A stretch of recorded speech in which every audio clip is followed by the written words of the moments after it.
전기차가 많아지고 있다는 이야기는 많이 들었는데 실제로 얼마나 많아지고 있는지는 데이터를 많이 못 보셨을 겁니다. 글로벌 시장 기준으로 2015년 전세계 전기차 누적 판매 대수는 73만 대였습니다. 이게 2020년에 685만 대, 작년에는 666만 대였죠. 이 수치가 계속 성장하면서 2025년에는 2000만 대, 2030년에는 무려 4680만 대 가까이 판매될 거라고 합니다. 2020년 기준으로 전세계 자동차 누적 보급량이 15억 대라고 합니다. 내연기관차는 정점을 찍고 이제 하락세를 타기 시작한 거랑 반대로 전기차는 빠르게 성장하고 있다는 거죠. 그러면 브랜드별 판매량 순위도 볼까요? 올해 상반기 기준 최신 데이터를 찾아봤거든요. 성장률을 한번 보면 1위를 결국 비아드가 차지했습니다. 올해 상반기에만 64만 7천 대를 팔았고 작년 같은 기간 대비 323%나 성장했습니다. 우리나라에도 출시될 예정이라 할 정도면 성장세가 확실히 체감되네요. 테슬라는 57만 5천 대로 2위를 차지했습니다. 성장률이 52%로 차이가 좀 크죠. 3위는 상하이차, 4위는 폭스바겐, 그리고 5위는 현대차 그룹이 차지했습니다. 현대차 그룹도 성장률이 꽤 좋은 편이긴 한데 여기까지만 봐도 뭔가 좀 크게 변동하기 시작했다는 게 느껴지실 겁니다. 이 말은 결국 자동차 회사들이 전기차 판매 전략도 크게 바뀌고 있다는 소린데 최근에 쉐보레가 블레이저 EV를 정식으로 공개했거든요. 일단 이 차를 시작으로 현대차 그룹뿐만 아니라 테슬라도 긴장해야 할 것 같습니다. 그 이유를 순서대로 살펴보겠습니다.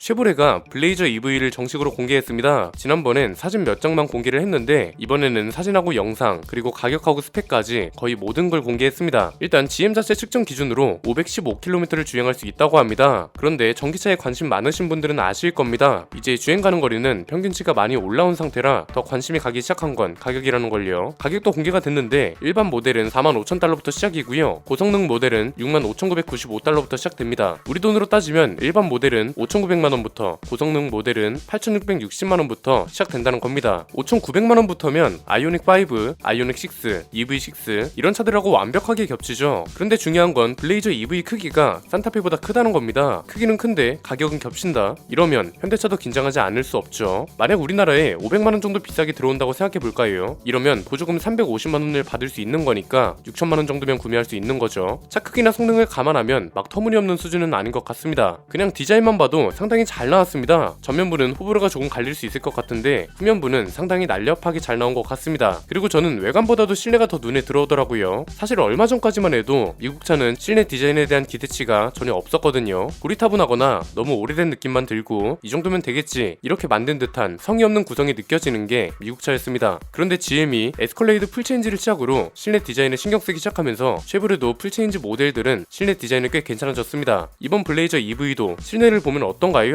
에스컬레이드처럼 디스플레이를 크게 넣고 버튼을 최소화했습니다. 지금 보고 계시는 건 고성능 모델의 실내인데 송풍구 디자인 때문인지는 몰라도 카마로 실내 같기도 합니다. 디지털 계기판 크기는 11인치, 센터 디스플레이는 무려 17.7인치라고 합니다. 12.3인치라는 크기가 약간 16:9 비율처럼 공식 같은 느낌이었잖아요. 벤츠나 테슬라에 이어서 쉐보레도 이 공식을 깬 것 같네요. 그리고 좀 특이한 점이 있습니다. 이건 아마 전세계 최초인 것 같은데 보통 후륜구동 기반이거나 전륜구동 기반 이렇게 두 가지로 나뉘는 게 일반적이죠. K8은 전륜 기반 4륜구동, BMW는 후륜 기반 4륜구동이거든요. 그런데 블레이저는 전륜구동이랑 후륜구동 중에 선택을 할 수 있고 4륜구동을 옵션으로 장착할 수 있다고 합니다. 이것도 아마 전기차라서 가능한 거겠죠. 엔진이라 구동 쪽 같은 게 필요 없고 전기 모터만 어디에 배치할지 결정하면 되는 거니까요. 왜 이렇게 만든 건가 봤더니 고객 요구에 맞춘 최상의 옵션을 제공하기 위해서다 이렇게 말했습니다. 그러니까 이제는 2륜구동이냐 4륜구동이냐를 먼저 따지기 전에 전륜구동이냐 후륜구동이냐를 먼저 선택하고 4륜구동을 옵션으로 추가하는 개념인 거죠. 고성능 모델 스펙도 간단하게 보면 총 출력은 557마력, 89.5토크를 발휘하고 제로백은 4초에 불과합니다. 산타페보다 큰 차인 걸 감안하면 진짜 대단하긴 하네요. 자, 지금 우리나라에서 나오고 있는 전기차보다 크고 가격은 딱 겹치니까 걱정이 안 될 수가 없죠. 저는 쉐보레 전기차를 보면서 시장 동향이 꽤 크게 바뀔 거라는 생각이 들었습니다. 이유는 간단합니다. 첫 번째는 테슬라가 보급형 모델을 내놓지 않으면 안 되겠구나 싶었습니다. 이게 전기차라서 다르게 생각하는 버릇이 있어서 그렇지 가격만 보면 너무 명확하잖아요. 테슬라는 벤츠, BMW, 제네시스 이런 프리미엄 브랜드 쪽에 가깝죠. 그러니까 지금 전기차창을 정리할 수 있는 키워드는 배터리와 소프트웨어를 비롯한 기술력, 가격, 그리고 점유율 싸움 이렇게 세 가지라고 생각하거든요. 사실 저는 아직까지도 테슬라의 명확한 방향성을 모르겠습니다. 배터리랑 소프트웨어 경쟁력을 갖추고 있는 건 맞습니다. 그런데 가격이 계속 높아지고 있는 건 점유율 싸움에서 분명 불리하게 될 거란 말이죠. 그래서 한편으로 생각을 한 건 테슬라가 가지고 있는 배터리랑 소프트웨어 기술력을 다른 브랜드한테 파는 방식으로도 수익 창출이 가능하겠구나 싶더라고요. 그런데 또 한편으로 생각해보면 사실상 소프트웨어 기술력은 테슬라한테 마지막으로 남은 카드이기도 하면서 가장 강력한 무기거든요. 그런데 이걸 다른 제조사한테 함부로 팔 수가 없는 게 어쨌든 기술력이 유출되는 거라서 조심스러울 거란 말이죠. 지금 전기차를 사는 소비자들의 인식이 어떻게 바뀌고 있는지를 잘 파악해야 할 것 같습니다. 테슬라가 압도적인 1위를 달리고 있을 때는 전기차 자체를 보고 산다기보다는 전기차 관련 기술력을 보고 사는 거에 가까웠습니다. 그런데 지금은 다른 제조사들도 일정 수준 이상으로 스펙이 올라왔습니다. 그리고 자율주행 기술 같은 것들도 아직까지는 없어도 크게 시장에서 지장이 없습니다. 그래서 이제 기술력을 보고 산다는 게 아니라 전기차라는 자동차 자체를 보고 사기 시작했다는 거고, 이렇게 되면서 선택의 기준이 저렴하고 좋은 차로 다시 바뀌기 시작했다는 겁니다. 이게 진짜 중요한 거죠. 한마디로 내연기관차를 살 때랑 비슷한 기준이 전기차에도 적용되기 시작한 건데, 두 번째는 그래서 우리가 전기차 시장을 누가 먼저 장악하느냐를 두고 굉장히 많은 말을 했죠. 현대차 그룹이 충전 기술이나 전기차 기술이 급성장하면서 결국 현대기아차가 지금의 토요타처럼 시장을 잠식할 거라는 전망도 있었고요. 테슬라가 전 세계를 장악할 거라는 전망도 있었습니다. 나머지 제조사들은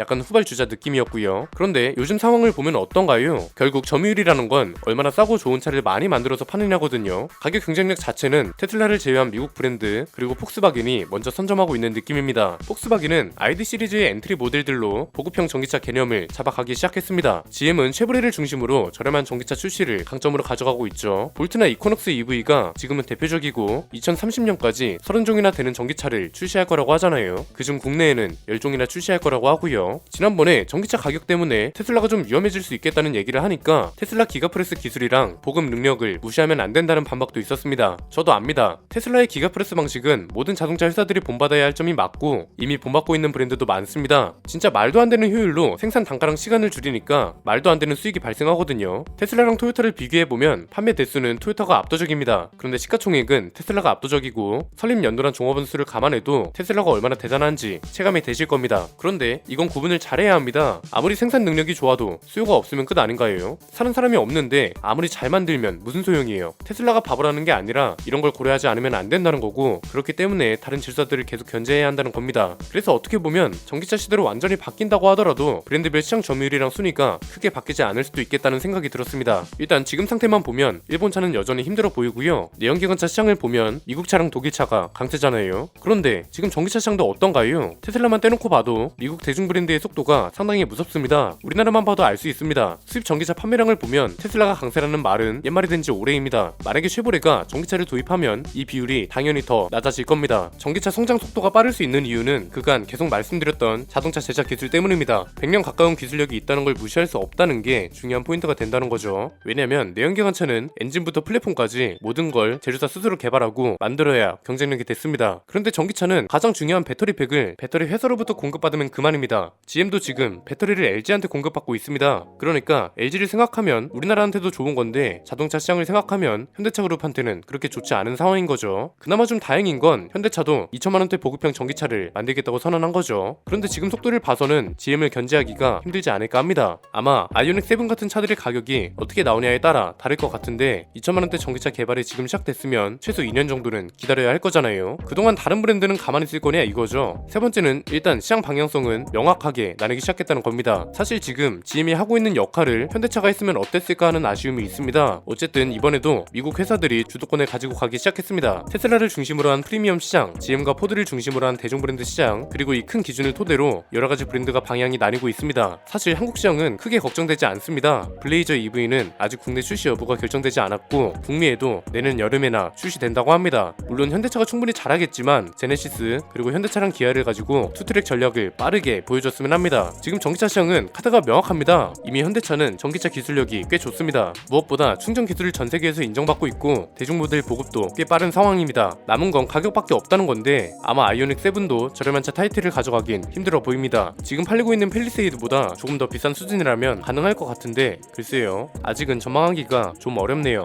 현대차가 올해 2분기 매출하고 영업이익이 좋을 거라고 집계했습니다. 이게 가능했던 이유에는 프리미엄 차들처럼 가격대가 높은 차들이 잘 팔리는 것도 한몫했습니다. 그래서 제네시스로 수익과 프리미엄 이미지를 잘 이끌고 가고 현대차랑 기아는 점유율 장식하는 전략이 빠르게 안정화됐으면 합니다. 쉐보레가 신차를 하나 출시한 것뿐인데 이렇게나 많은 이야기가 가능한 것도 굉장히 중요한 포인트입니다. 그만큼 GM이 브랜드 영향력이 상당하고 속도도 빠르다는 거라서 테슬라를 비롯한 전기차 회사들이 계속해서 긴장을 놓치면 안 될 것 같네요. 오늘 내용은 여기까지입니다. 내용이 유익하셨다면 구독과 좋아요 알림 설정 부탁드립니다. 저는 김승현 안PD 스포일러 안PD였습니다. 감사합니다.